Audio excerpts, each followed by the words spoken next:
Nobody likes to pay taxes, but I have a feeling that in the United States, paying taxes is more resented, more hated than it is in most places. And I think part of the reason for that is that we justify our anti tax attitude by tying it back to the American Revolution, which many Americans believe incorrectly was all about not wanting to pay taxes.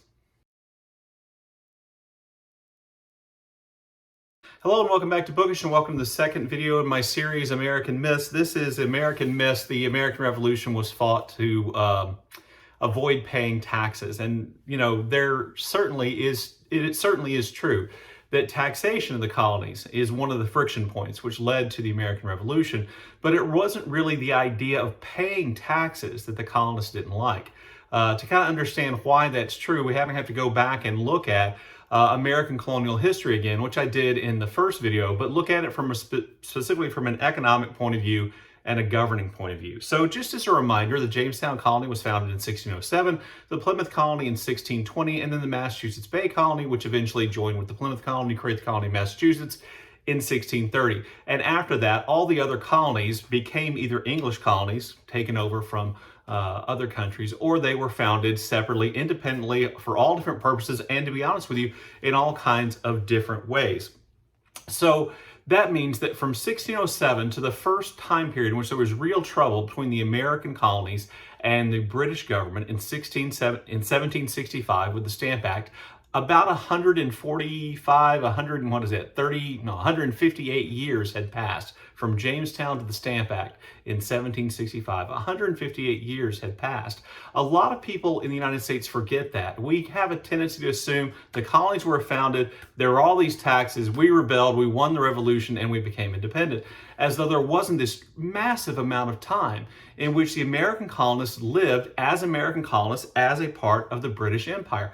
But that's the truth. And so by the time we get to the time period in which the American Revolution begins and the trouble begins, 158, if you want to go to the Massachusetts Bay Colony maybe, then we can say 135 years had passed. Think about how long ago from today 135 years is, or 130 years is. And, you're all the way back to the, 1880s?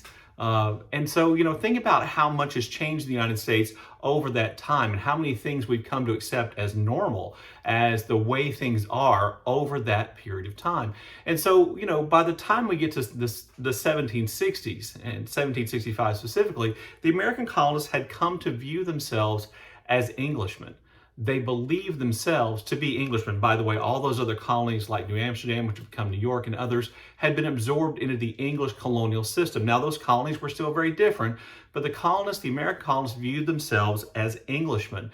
As a result of their viewing themselves as Englishmen, the American colonists fought alongside the British government in the French and Indian War, or the 7 Years' War of the 1750s, as loyal English subjects. They gave their lives, they fought to help, in a way, expand the British Empire. And so they felt like that kind of cemented their position as English citizens, as British citizens. And they felt, therefore, they had the same rights as all the other British citizens. At the same time, the colonists acknowledged that there was something different about them. Because clearly they didn't live in what we think of as Great Britain itself, or in the English islands themselves. They didn't live there, and so they thought of themselves as having a special status. In part, the special status was made clear to them, or perhaps promoted to them, by the idea of the economic system on which colonies are really run, which is called mercantilism. Now, here in the United States of America, we have a tendency to emphasize the triangular trade structure, which took place between England and Africa, Africa and the colonies in England. But that mercantilist system is set up to benefit the colonial country. Mercantilism has evolved the American colonies, was set up to primarily benefit, Great Britain, to benefit England. That's who the primary beneficiary of was.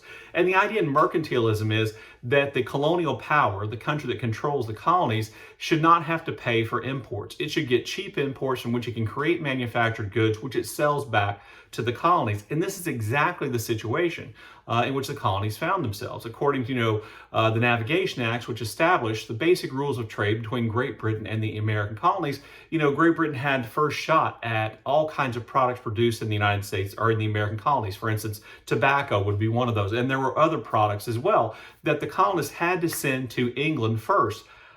In addition to that, there were some products that the colonists were only supposed to buy from England.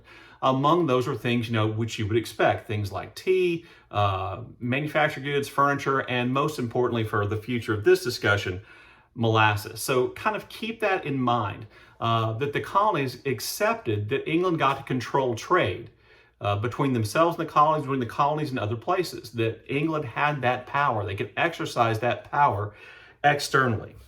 At the same time, all the American colonies had some form of self-government. Whether it was the New England town meetings in New England or the House of Burgesses in Virginia, over time, over that 150 or so years, the colonies had to develop some form of self-government. There are a couple reasons for this. One is just simply the distance between the American colonies and England. There's no way that Parliament or the king could rule the colonies effectively on a day-to-day basis because they weren't there. They couldn't respond quickly enough. There was, weeks worth of travel time between. And in addition to that, the people in England who ran the English government hadn't been to the colonies. They didn't understand what life in the colonies was like. So from the very beginning, 1619, the Virginia House of Burgesses begins meeting. From the very beginning, the colonies had established forms of self-government. And they believed, or came to believe, that those governments inside the colonies had control and got to run the colonies internally. Okay? They saw a difference between this external power that England, Great Britain exercised through mercantilism and internally.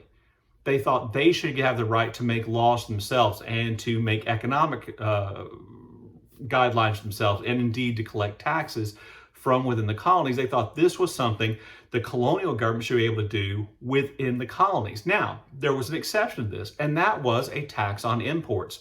When the colonies imported something, they expected to be taxed. They viewed this tax as an external tax. I know this is confusing, but think about it this way. Things that were imported in the colonies, until they got on colonial ground, until they got into the colonies themselves, they were coming from outside. They were external. And therefore, England had the right to place a tax on those things before they got into the colonies. This was done at customs houses. There was one in every port city in all the colonies. This tax was kind of collected at customs houses, and the colonists accepted that this was the way it was. But that doesn't mean that they didn't believe that they had a certain amount of sovereignty, that they had a certain amount of control over what went on inside the colonies. And they believed, and over 150 or so years, they had come to believe that that power was exercised by their local colonial government. And they placed a lot of importance in that. They took a lot of pride in that. They thought of these local governments, of their colonial governments, as something that made them special Englishmen of a special status, who got to kind of run their own business and who the English government trusted to run themselves and to govern themselves without as much kind of direct control. Now, it is true that every colony had a royal governor, either elected by the people, a limited number of voters, or appointed by the king and parliament themselves. But, that person was usually a local person, somebody who lived in the colonies, and therefore, to them, they didn't see the difference until there starts to be trouble. So what I'm going through all this, the reason why I'm going to all this trouble to tell you this is that what I'm describing to you here is a social contract, that the colonists believed that a social contract existed between themselves and the English government, in which they got to govern themselves internally, and England had the right to govern and control trade externally, including the imposition of taxes. Now, as I said, nobody really likes to pay taxes, and American colonists didn't like paying those taxes on imports, even though they accepted that England had the right to, place those taxes on imports. But because they didn't like to pay them, a lot of colonists, including, a lot of famous colonists like, John Hancock, engaged in smuggling. They smuggled things into the colonies to avoid paying taxes. Primarily, they smuggled things produced from other nations into the colonies because they could get it cheaper, because they didn't have to pay this extra kind of fee on it. And the primary thing they smuggled in was molasses from the French West Indies. Molasses was a key ingredient in one of the major products produced in the American colonies, and that was rum. Essentially, American colonists produced rum. They took molasses, they distilled it, they made rum, they exported it. This was a big money-making thing. So, a lot of smuggling had been going on in terms of getting molasses from the French Indies, or, molasses they didn't have to pay taxes on in the colonies. And, around the 1760s, the English government decided that they needed to cut down on smuggling in order to increase their tax revenues from the colonies. This leads to the Sugar Act, which, was an external tax. And the colonists didn't protest against the Sugar Act because it was a tax or because it was a tax on imports. They accepted England had the right to do that. That didn't mean they wanted to pay it. What they really didn't like about it is that if you were accused of smuggling under the Sugar Act, your trial would take place in a British military court and not in a court with a jury of your peers, which is a part of the English common law system, which British people or Americans thought they had a right to as Englishmen. This then is the beginning of trouble. And to kind of fast forward a lot, the trouble really came to a head and everything really became an issue with the 1765 Stamp Act. This famously, in America, people believe this was a tax on stamps. It wasn't. It was a requirement that colonists use certain stamped paper, which they had to purchase from the British government, from the British customs officials in the colonies to transact all kinds of business. In other words, all legal documents had to be printed on this stamped paper, and you had to buy it, and when you bought it, you would in effect be paying a tax. Well, to people like Sam Adams and a lot of the other colonial leaders, this violated that social contract because to them, this was a tax on things that took place inside the colonies. This is an internal tax. And it's because it's an internal tax that the colonists saw this as a threat to and an infringement on the power of their local government, of their colonial government. They thought only their colonial governments had the right to tax them internally. And here Great Britain is taxing them internally in violation of the social contract that they believed they had. It made them feel like they were not special, that they were more subjugated to the British government. And this then leads to rebellion. There's violence associated with this. The colonists, nine of the colonies send representatives to meet in what's called the Stamp Act Congress to formally protest this. And eventually, the Stamp Act is such a failure and causes so much tension between the colonies and Great Britain that the Stamp Act is eliminated. And it's replaced with a series of taxes called the Townshend duties. Now, the Townshend duties are essentially all external taxes. In other words, a tax on imports.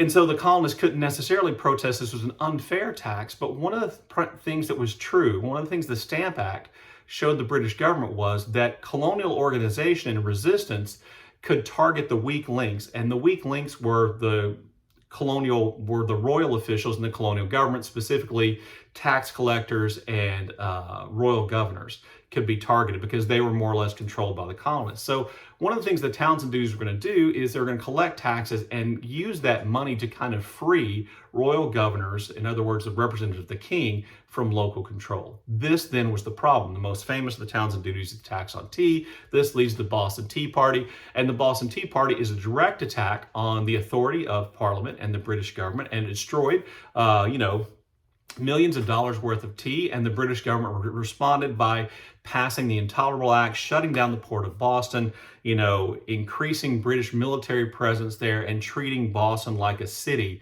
that was under their direct control, which of course violated the sovereignty, the uniqueness, the social contract that the colonists believed they had. England, the British Parliament, thought they could confine the problem to Boston and that they would, by making an example of Boston, all the other colonies would kind of fall in line. The opposite happened. All the other colonies who were really diverse and didn't necessarily agree with one another on lots of things said, if they could do this to Boston, if they can do this in Massachusetts, they can do this to us. And again, they saw this as a violation of their rights. And therefore, it's really, the American Revolution is really about the violation of rights, the violation of the social contract, the violation of the right to self-government, the violation of the right to only be taxed internally by a government that you have the right to, choose representatives for. But there are other rights that were violated as well. The right to a trial by jury, which I mentioned to you with the, military court trials. The Quartering Act, which is a violation of the colonists' right to privacy, where they had to, allow British soldiers to quarter themselves on their property.